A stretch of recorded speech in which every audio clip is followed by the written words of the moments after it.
If you need ammunition, when you talk to your friends and relatives and people next door, if you need ammunition, they say, well, isn't she kind of a moderate? Well, let's just look at the record. Susan supported the Bush policy in Iraq from the beginning. She has supported it all the way. To the present day, here's what she's saying. Well, maybe we should change the mission, redefine the mission a little bit, and then we'll someday reduce our forces. That isn't a change in policy. That's really keeping an open-ended commitment to maintain at least 100,000 troops in Iraq for years to come. Now, Mike Michaud doesn't agree with that. He thinks we ought to have a deadline to bring our troops home. I think we ought to have a deadline to bring our troops home. And Olivia Snow thinks we ought to have a deadline to bring our troops home. But remember this. Susan Collins was chair of the Chief Oversight Committee in the United States Senate for 4 years.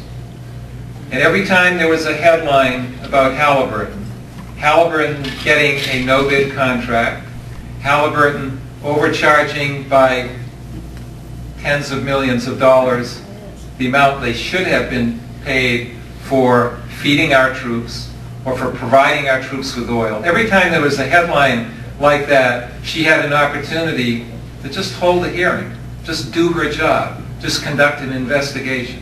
And she never did. So she bears personal responsibility for a portion of the catastrophe that is Iraq.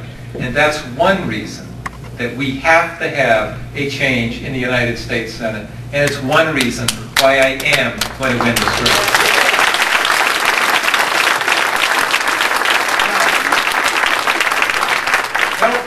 Healthcare has been the primary issue I've worked on in Congress for the last 11 years. I have watched Susan Collins carefully. You know where I stand on healthcare. We're going to have universal coverage in this country, and we're going to have it once we have a Democratic president.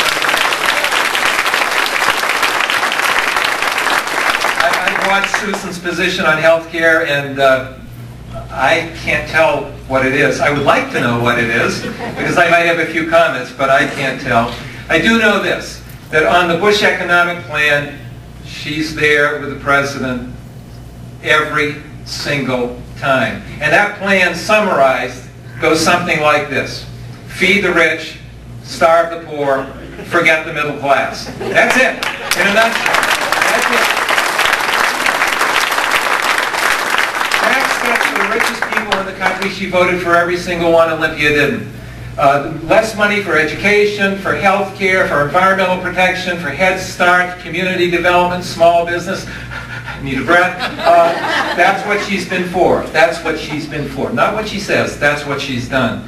And I think when you look at what's happening to families here in Maine, people living from paycheck to paycheck, people like a guy named Neil Parent that we talked to in Belfast today, we asked him about health care. He has a small gallery on Main Street in Belfast. He said, well, I have a $15,000 deductible. And I said, that isn't health care, that's home insurance, isn't it? That's home insurance, not health insurance. And there are so many people in Maine that can't afford to get their kids even to the university system. They have jobs without benefits, they have retirement without security. They need a better deal, and we're going to give it to them.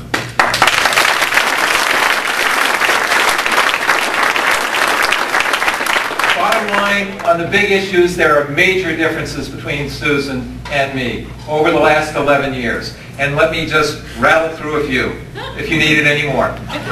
She voted for the energy bill, the Dick Cheney energy bill, which moved $14 billion to the oil companies, the oil and gas companies. She voted for Medicare Part D, which moved tens of billions in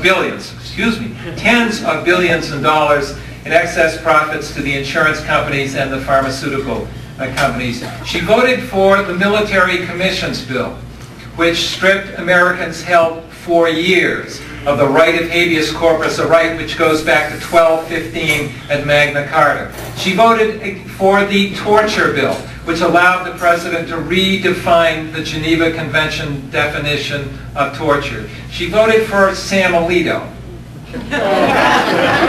Is that enough? Yeah. Have we done enough? Is the case clear? I think so. Let me just finish up with a couple more things. I said at the beginning that I wanted to recapture one of those progressive moments like the one we had in the 1960s. When you think about that, the civil rights movement, the women's movement, the environmental movement, the effort to get out of Vietnam, all came together and created a grassroots energy that we have been missing for a long period of time since then. With 1964, with that landslide election, we not only had the grassroots energy, we had the votes. And what happened? Medicaid created in 1965. Medicare created the same year. The Voting Rights Act of 1965. Ed Muskie leading the way with the Clean Water Act. That whole very productive but brief moment, that progressive moment in American history, we can recapture again. But here's what it takes. It takes all of you. All of you. There are a handful of states in the country, maybe 6. Handful of states in the country that will decide the direction of this country, and we are one of them. We are one of them.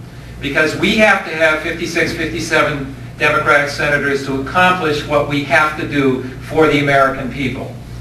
And therefore, we're lucky, we've got a chance, but we also have a responsibility to the rest of this country.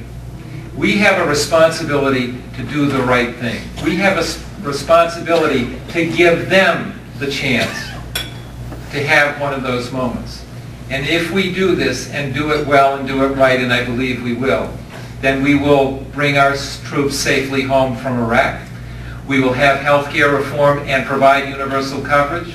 We will deal with the threat of climate change and the problem with our energy sources on the scale that they deserve. We will bring back fiscal discipline and fiscal responsibility to the United States Congress, and we will recover the respect for America around the world. That's all that's at stake. That's all. It's a big job. But don't ever believe, just because you have seen what this administration can do, that we are not that far away from one of those moments when we can, in fact, transform this country and transform the world. All it takes is all you've got. And all you've got is all I ask for. We are going to win this election, and I thank you very much.